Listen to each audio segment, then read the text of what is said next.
Amado irmão, a paz do Senhor, tudo bem com você? Louvado seja o nome do Senhor Jesus. No próximo domingo, dia 19 de março, se o Senhor nos permitir, porque obviamente Jesus pode voltar até domingo que vem, né? E se ele voltar, nós estaremos na glória. Mas se o Senhor permitir, nós estaremos juntos no dia 19 de março, próximo domingo, trabalhando com o estudo 10, Solos Christus. Ele é inigualável. Solos Christus, ele é inigualável.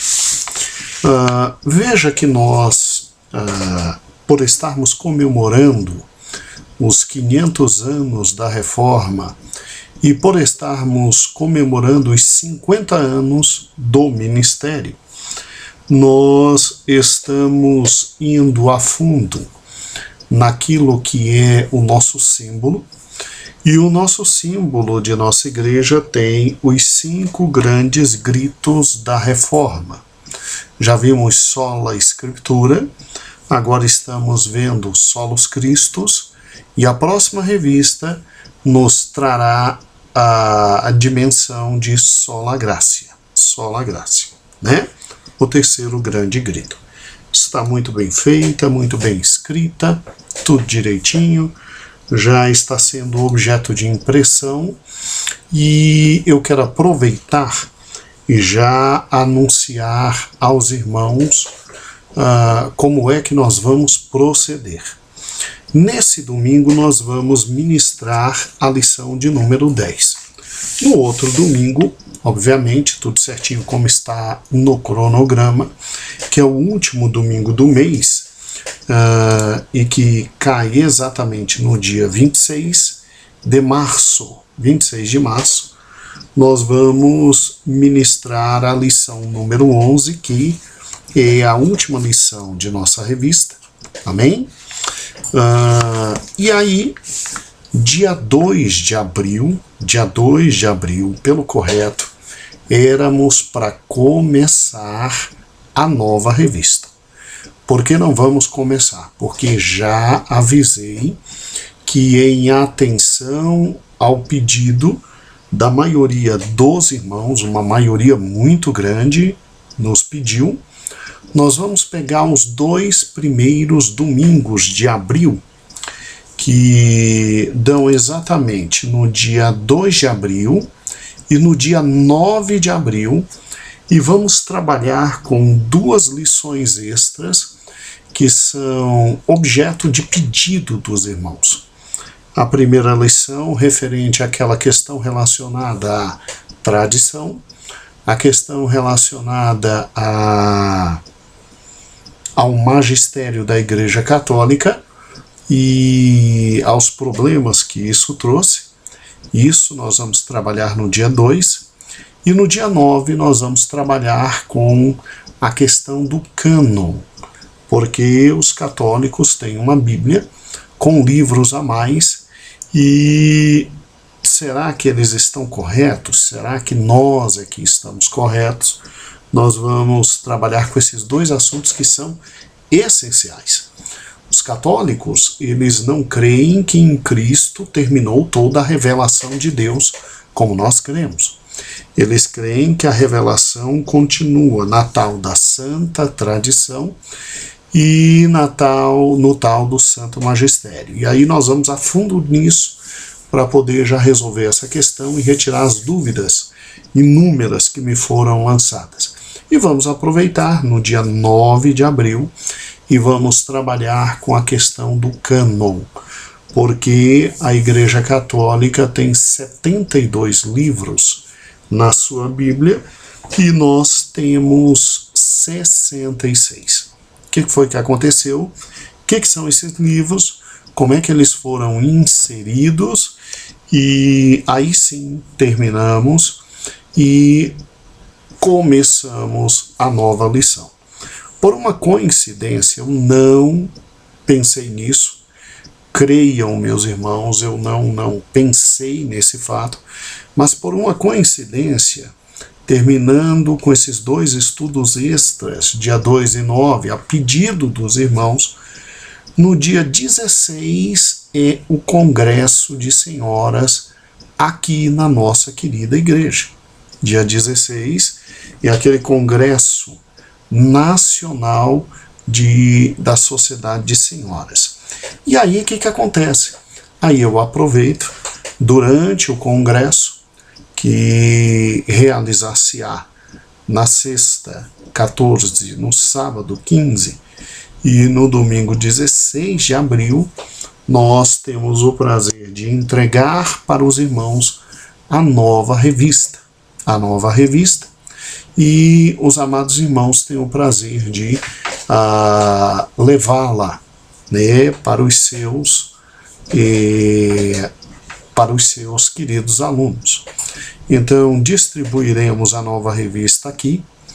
Eu só peço o carinho dos irmãos que são de cidades mais afastadas e que, por um acaso, nesse Congresso de Senhoras não poderão estar, que me avisem por intermédio no WhatsApp dos pastores, para que eu possa, obviamente, enviar a revista para os irmãos via correio, e de tal forma que ela chegue e comecemos a nova lição no dia 23, já que o dia 16 estaremos no Congresso Nacional de Sociedade de Senhoras, que é um dos eventos de fundamental importância que temos aqui na igreja. Tá bom?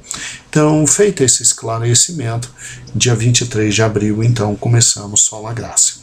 Agora, não se preocupe com o material e com a aula do dia 2, com o material e com a aula do dia 9, essas 2 aulas extras, o material já está feito, vou disponibilizar aos irmãos via comunicação eletrônica, ou seja, via e-mail, via WhatsApp, e ninguém vai ficar sem o material para o devido trabalho, tá bom? E aí, com as aulas, os amados irmãos poderão ministrar em sua igreja. Pode ficar tranquilo, ninguém terá problemas com essas 2 aulas extras, ao contrário, nós teremos um conhecimento fundamental. Achei por bem fazer assim.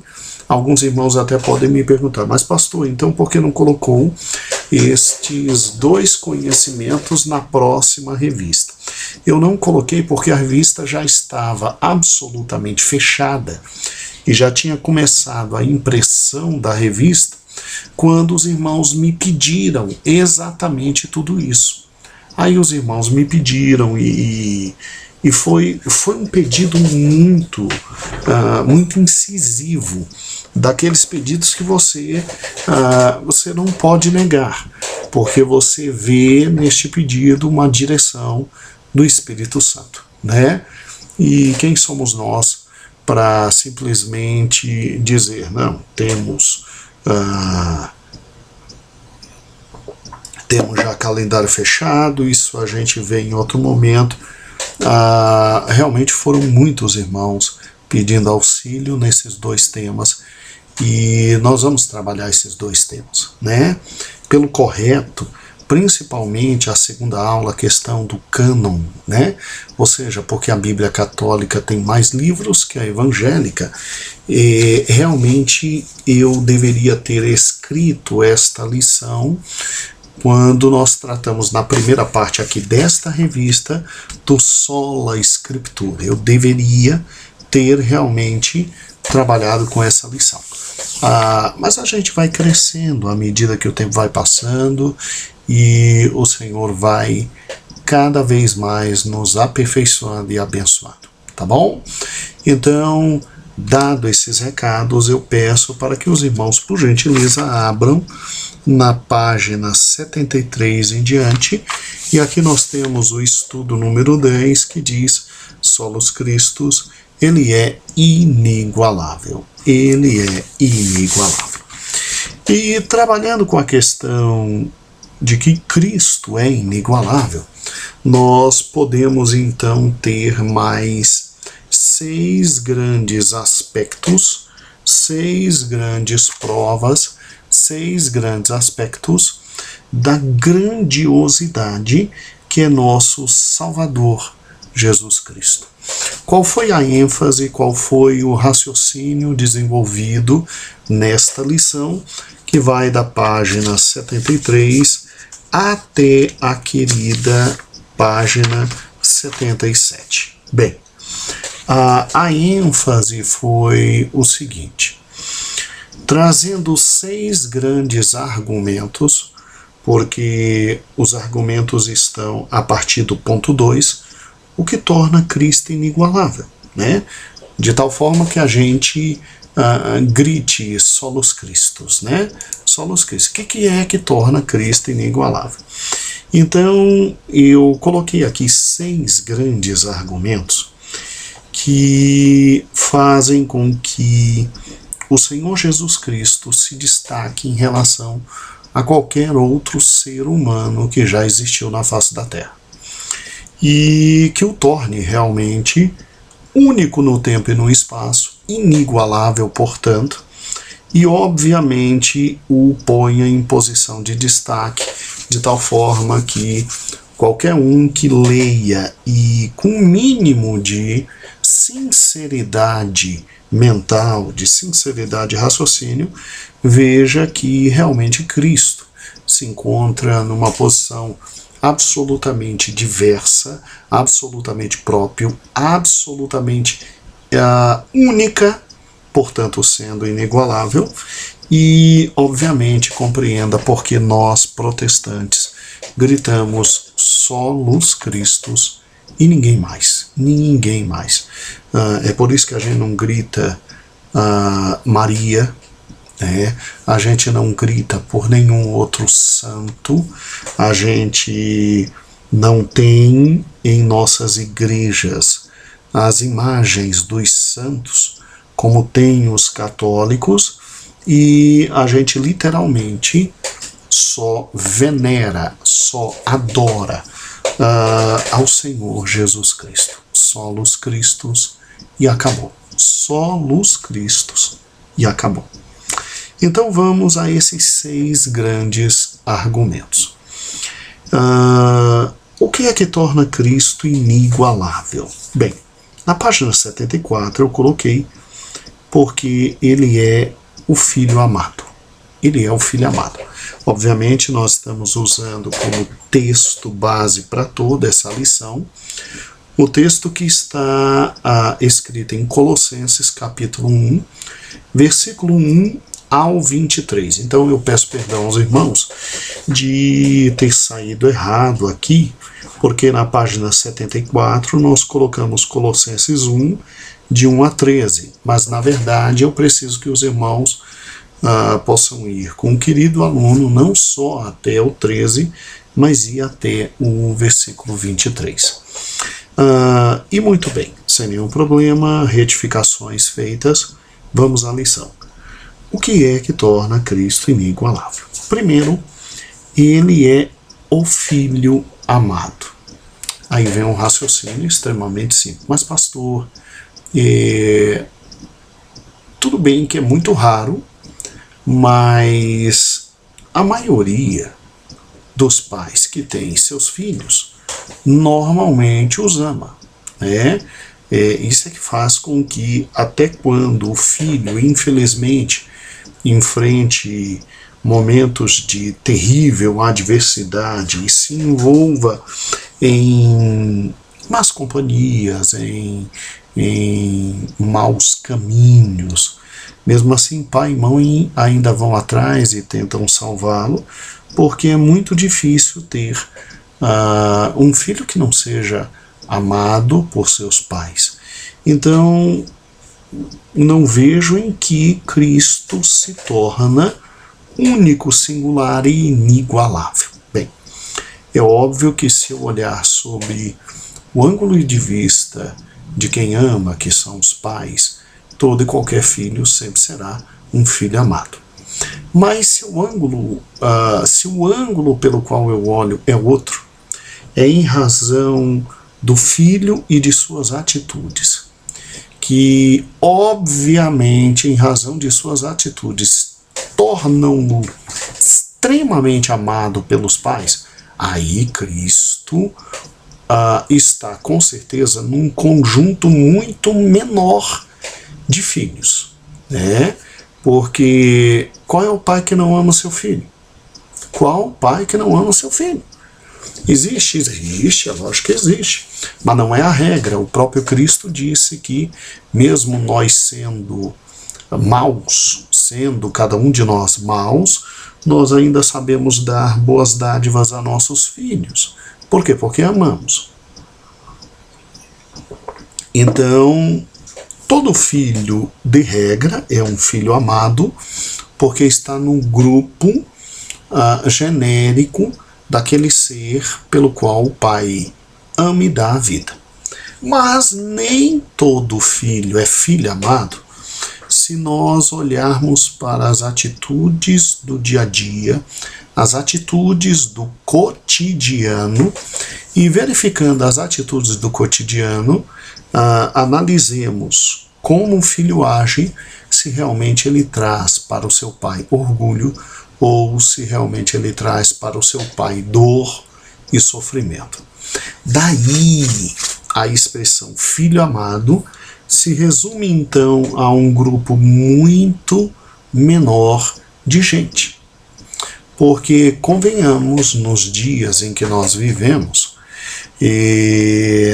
a maioria dos filhos, infelizmente, por suas ações, suas atitudes, sua forma de ser, sua forma de existir, pensa obviamente nos seus interesses, nas suas vontades, nos seus desejos. Hoje nós vivemos um mundo absolutamente hedonista, um mundo em que cada um só olha para si, para o seu próprio umbigo, como dizem popularmente, não é verdade? Cada um só olha para o seu próprio umbigo, né? E, infelizmente, o homem é cada vez mais voltado aos seus interesses e passando por cima de qualquer um que se coloque contrário aos seus interesses, principalmente seus pais, né?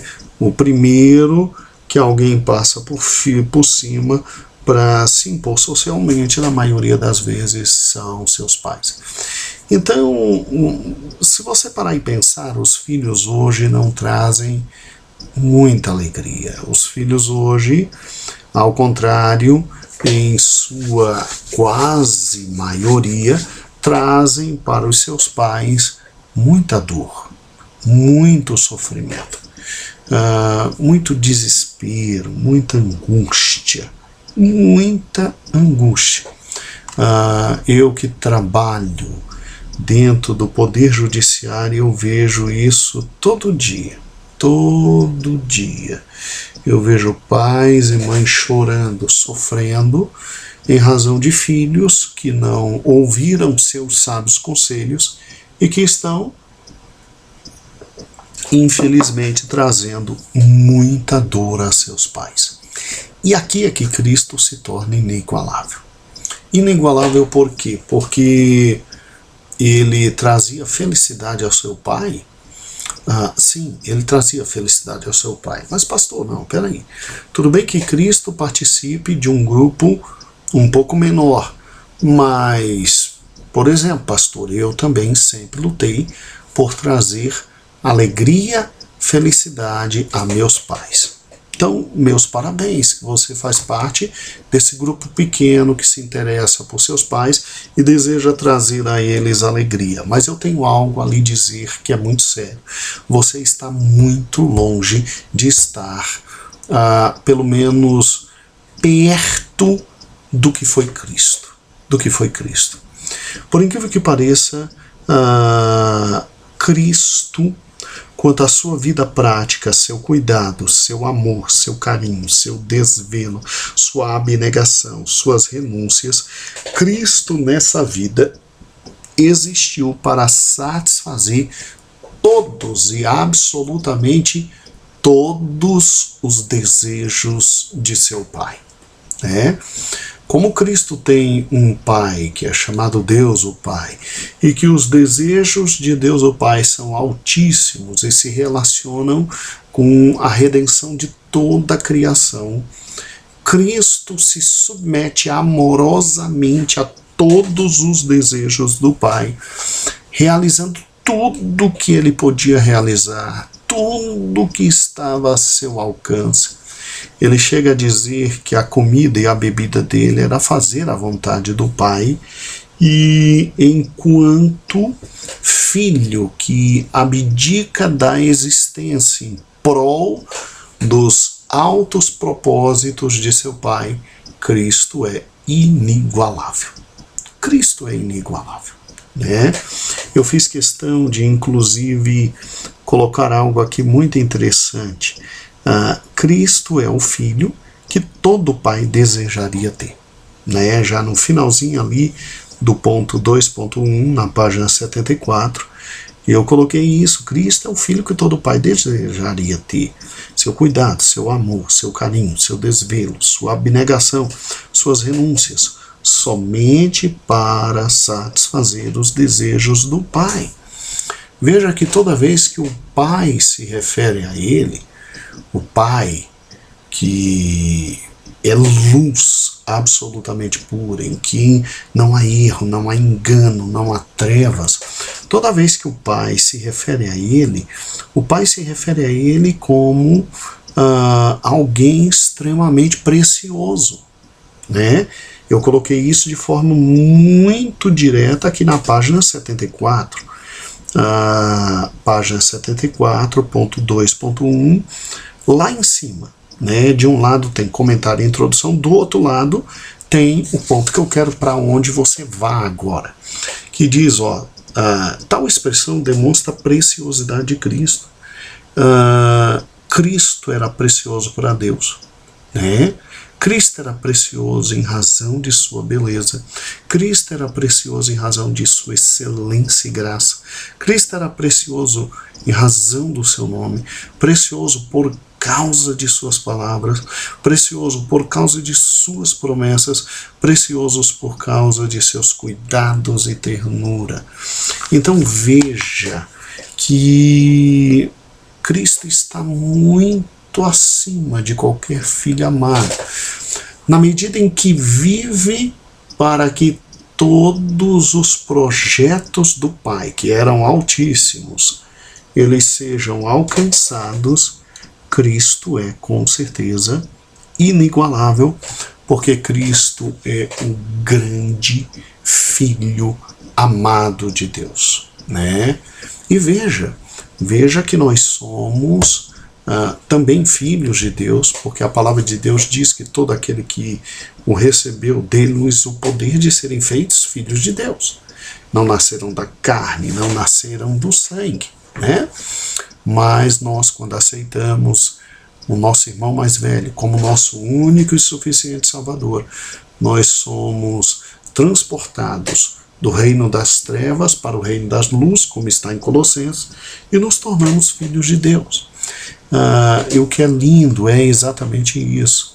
Cristo passa a ser nosso exemplo, de assim como ele tentou em todos os momentos da sua vida satisfazer o Pai, ele passa a ser nosso exemplo, né? Nosso exemplo. E por mais que tentemos, ele é inigualável. Ele foi o único que em absolutamente tudo satisfez todos os desejos de Deus o Pai, né? Então veja que ele é altíssimo. Ele é altíssimo. É por isso que nós não temos santos. Nós não temos santos. Santa Bárbara, como está na Igreja Católica. São Pedro, como está na Igreja Católica. Santo Antônio, como está na Igreja Católica. Por mais que tenham sido homens e mulheres piedosos e dedicados, eles não chegam aos pés do inigualável irmão mais velho que é Jesus Cristo. Por isso, por tê-lo como nosso exemplo, nosso grande arquétipo, arquétipo, nosso grande protótipo. É óbvio que nós gritamos solos Cristos, e queremos ser igual a Ele. Queremos ser igual a Ele. Eu paro e penso, né? Para cada dia do ano, a Igreja Católica Romana estabeleceu um santo. E a luta do pessoal na Idade Média, na época de Lutero e seus antecessores, sempre foi viver tal como aquele santo vivia, né? A gente não precisa disso. A gente tem Cristo. E Ele é o máximo. E nós temos que lutar por imitá-lo. Por isso, solos Cristos. Ele é inigualável. Ele é inigualável. Segundo grande argumento que torna Cristo único no tempo e no espaço, não permitindo que nenhum outro homem seja adorado, somente Ele, é que Ele é rei. Ele é rei. Ele não somente foi o Filho amado, mas Ele é também o grande rei de toda a terra, né? Aí aqui você, por gentileza, desenvolva o pensamento como aqui está, né? E principalmente juntando Colossenses 1, Filipenses 2 e principalmente Salmos 2. Veja que o grande trono de Cristo foi estabelecido por Deus o Pai, e Deus o Pai lhe concedeu todo o poder. Todo o poder. Essa é a razão pela qual, depois que ele vem e como filho amado se esvazia, isso está em Filipenses 2, e após se esvaziar, ele simplesmente cumpre toda a vontade do Pai, se humilhando, se rebaixando, chegando ao ponto de morrer numa cruz. Esse é o motivo pelo qual Filipenses diz que Deus o exaltou e deu a ele um nome que é sobre todo nome, para que ao nome de todos, ao nome dele, todo joelho se dobre. Por isso que a gente não se dobra diante de santo nenhum. Não há nenhum santo que nos faça dobrar os joelhos diante deles, como fazem os católicos. Eles dizem que não adoram, né? Eles dizem que só veneram Santo Antônio, Santa Bárbara, Santo Expedito, São Sebastião, mas se não adora, por que se ajoelha e pede para que esse santo interceda? Isso é atividade de adoração, mas com certeza absoluta. Diz que não adora, mas está adorando. Diz que não pede, mas está pedindo. Diz que só venera. Não. Nós não nos prostramos diante de santos nenhum, por uma razão simples. Porque nenhum deles foi constituído por Deus como rei. O único que foi constituído por Deus Pai como rei foi Deus Filho. Foi Jesus Cristo. Foi Jesus Cristo. Então veja, meu amado irmão, que quando Deus o Pai o constitui como rei, Deus o Pai coloca simplesmente todas as coisas aos pés de Cristo, à disposição de Cristo. E o que eu acho fantástico, absolutamente fantástico, é que você tem um rei que se destaca de todos os outros reis, né? Todos os outros reis. Se você tem um filho em Cristo que é absolutamente diverso de todos os outros filhos, você em Cristo tem um rei que é diferente de todos os outros reis. Primeiro, porque seu reino foi constituído e conferido por Deus, em pessoa Deus Pai. Porque seu trono, então, subsiste pelos séculos dos séculos. Porque o reino foi-lhe dado em razão dos seus atos meritórios. Foi pelo fato dele ter se submetido enquanto filho a toda a vontade do Pai, que o Pai o constituiu Senhor de todas as coisas. E o mais fantástico, ele é inigualável enquanto rei, porque ele é o único rei que olha para seus súditos com amor. Na história, você já teve muitos reis que olharam para seus súditos com extremo amor, né? Mas nenhum deles foi capaz de dar a vida por seus súditos. Nenhum deles foi capaz de dar a vida pelos seus súditos. Nenhum deles foi simplesmente capaz de, após se entregar pelos seus súditos, fazê-los viver em completa vida e completa existência. Deixa eu te explicar isso. Na página 75, lá no finalzinho, mas no final da página mesmo, aí em negrito, né? Em negrito, eu coloco assim: os tiranos por toda a história, como os assírios, babilônicos, Hitler, nos tempos modernos, Hitler, né? Transferiram um grande número de pessoas de um lugar para outro a fim de destruírem sua identidade nacional, assim obtendo uma total vitória, procurando até obliterar raças inteiras.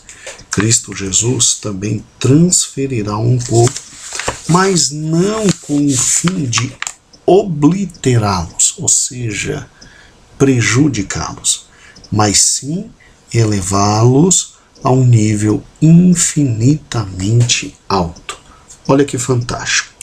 Assim como o amor supremo de Deus repousa sobre o seu Filho, assim também repousa sobre os filhos de Deus, os quais entrarão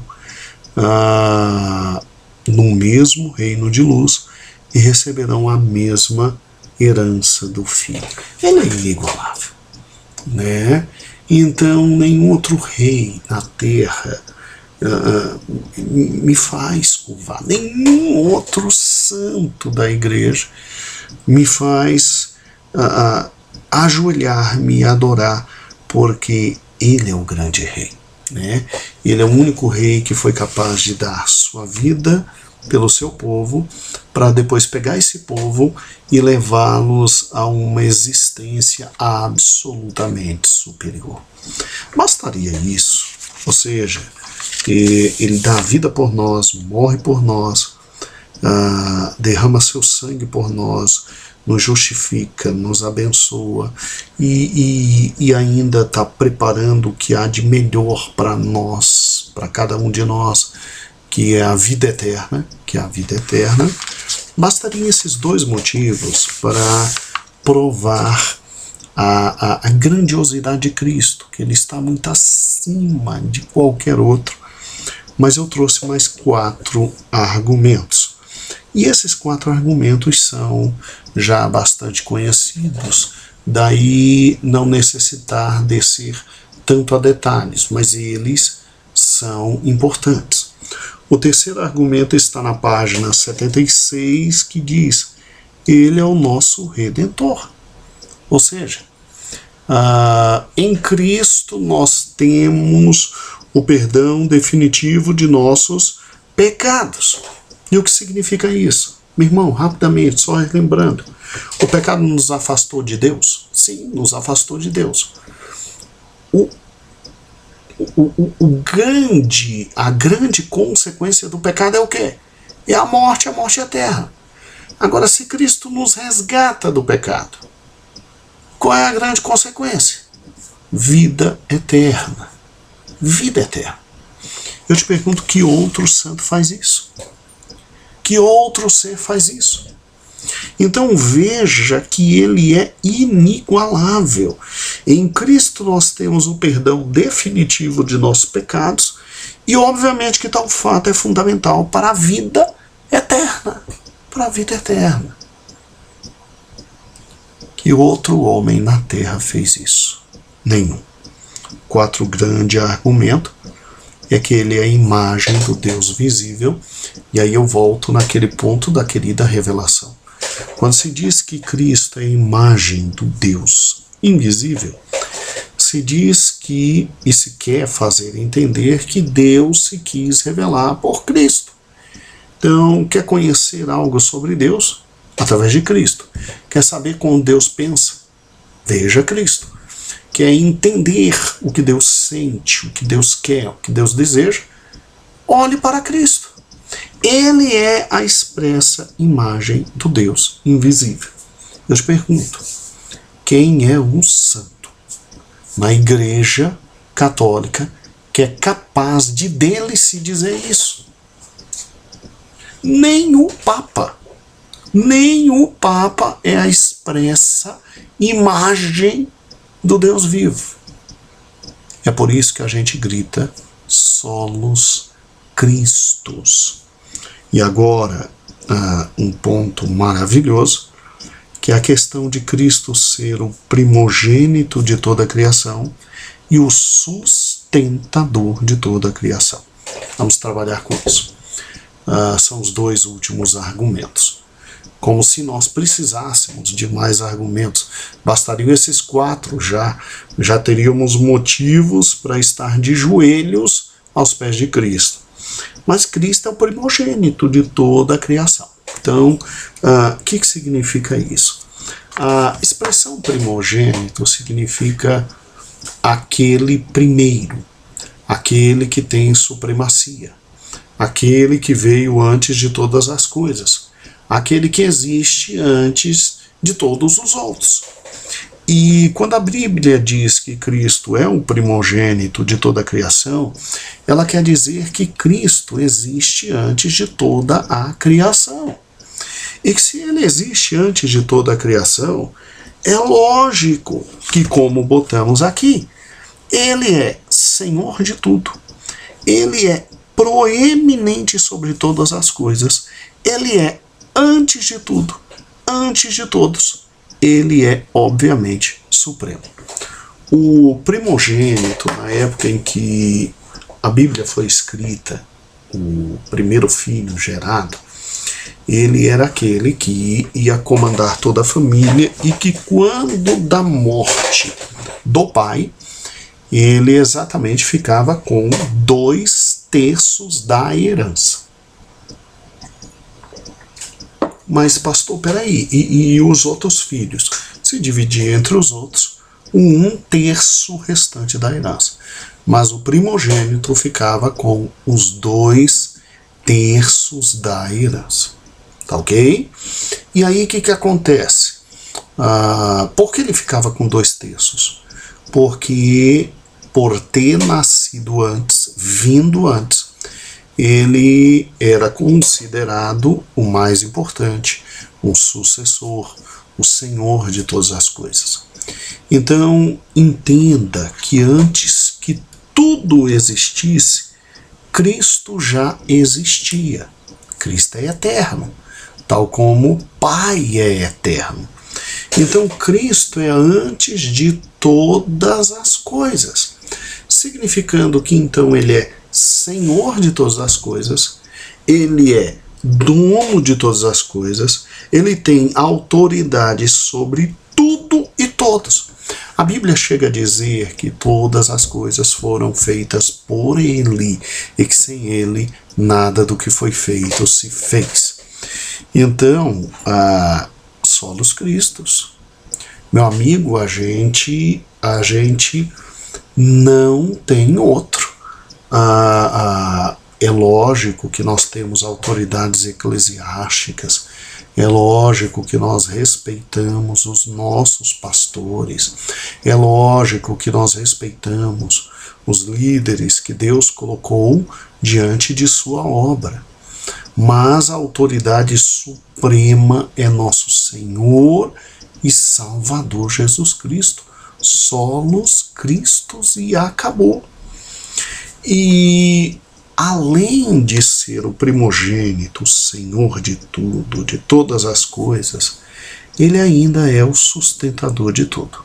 O texto de Colossenses diz de forma muito clara que nele, em Cristo, tudo se mantém. Tudo se mantém. Tudo existe. Tudo mantém-se em sua coerência. Às vezes nós somos desafiados a dominar alguns pensamentos. O mundo jaz tão no maligno que às vezes a gente pensa que as coisas perderam-se em matéria de controle. Meu amado irmão, eu quero lhe lembrar que Cristo continua sentado no trono, regendo todas as coisas. E o reger dele é tão absoluto que não cai um único fio de cabelo de nossa cabeça, senão por autorização dele. Pastor, mas então por que o mal existe? Por que o mal acontece? Prometo para você que em outro momento o Senhor nos dará a alegria de sentar e juntos conversarmos sobre toda esta questão. Mas creia, Cristo não é só o Criador de tudo. Cristo é o sustentador de todas as coisas. Agora, raciocine. Veja que a argumentação, ela cresce em matéria de ser. Nós começamos mostrando Cristo na figura de filho, e aí ele já se destaca diante de toda a humanidade. Depois Cristo na figura de rei, e aí ele se destaca diante de todos os poderosos. Aí mostramos Cristo numa posição muito mais alta, como redentor, né? Como salvador de todos. Aí não existe comparação, e obviamente Cristo num nível altíssimo e inacessível, como imagem do próprio Deus, como Criador, primogênito de todas as coisas, primeiro de todas as coisas, Senhor de tudo, e como sustentador de tudo. É interessante notar isso. Eu não sei se você sabe, mas se na rotação que a Terra faz e no movimento de translação nós girássemos 1 milímetro fora do que está estabelecido, a Terra seria destruída imediatamente. Seria destruída imediatamente, né? Ou ao passar pelo Sol, porque passaria muito perto e seria destruída pelo calor, ou ao se afastar do Sol, e aí seria destruída pelo frio intenso. E eu te pergunto, quem é que está por trás de tudo isso, sustentando as coisas? Cristo. Absolutamente Cristo. O mundo não é uma catástrofe maior em razão de Cristo sustentar absolutamente todas as coisas. E aí Cristo, nesses 4 últimos argumentos, Cristo como Redentor, Cristo como a imagem do Deus invisível, Cristo como o primogênito, o Senhor, o primeiro, né? O primogênito de toda a criação, e Cristo como sustentador de toda a criação, aí ele é incomparável. Ele é incomparável, porque os santos da Igreja Católica podem no máximo ser filhos razoáveis, no máximo serem autoridades, talvez não reis, mas autoridades extraordinárias, mas nenhum deles é a imagem do Deus invisível. Nenhum deles é antes de toda a criação e, portanto, Senhor de tudo. Nenhum deles é sustentador de toda a criação, e nenhum deles conseguiu realizar a redenção, ou seja, a salvação da alma humana. Então, quem se iguala a Cristo? Sério, quem se iguala a Cristo? Quem se iguala a Cristo? É por isso que nós, protestantes, gritamos solos Cristos. É por isso que nós não pedimos a Maria, é por isso que nós não intercedemos e pedimos a São Sebastião, para que São Sebastião interceda diante de Deus. Não, não, não, não, não, não, não, não, não, não. Solos Cristos e ninguém mais. É por isso que não há culto a santos. Não há culto e adoração a santos. Porque solos Cristos e ninguém mais. Culto é só a Cristo. Adoração só a Cristo. E louvado seja o nome do Senhor Jesus. Então, à medida que você se aprofunda nos gritos da reforma, você vê os motivos disso, né? Os motivos. Então, irmão, solos Cristo, ele está acima de tudo. Eu poderia trazer outros argumentos, mas eu creio que com esses 6, o amado irmão trabalhará de forma perfeita e maravilhosa amanhã, né? Ou perdão, amanhã me perdoe, trabalhará de forma perfeita e maravilhosa no próximo domingo, dia 29. E eu sei que o irmão já leu bastante a lição.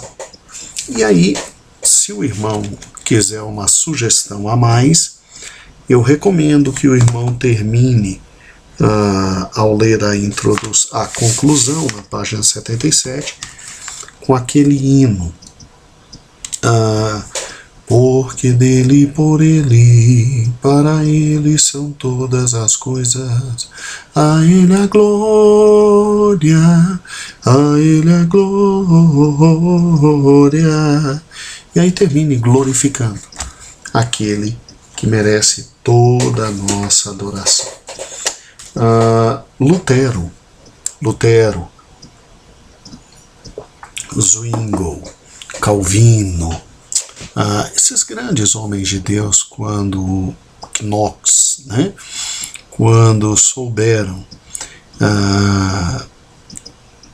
quem era Cristo, e quando tiveram acesso a esse conhecimento tão profundo sobre Cristo, muitos escreveram assim que durante anos tinham sido enganados, terrivelmente enganados, e tinham, infelizmente, adorado a quem não deveria adorar. Mas louvado seja o nome do Senhor. Hoje nós gritamos solos Cristos. Amém? Meu amado irmão, o Senhor te abençoe. Até o próximo domingo com esta maravilhosa aula. Deus te abençoe.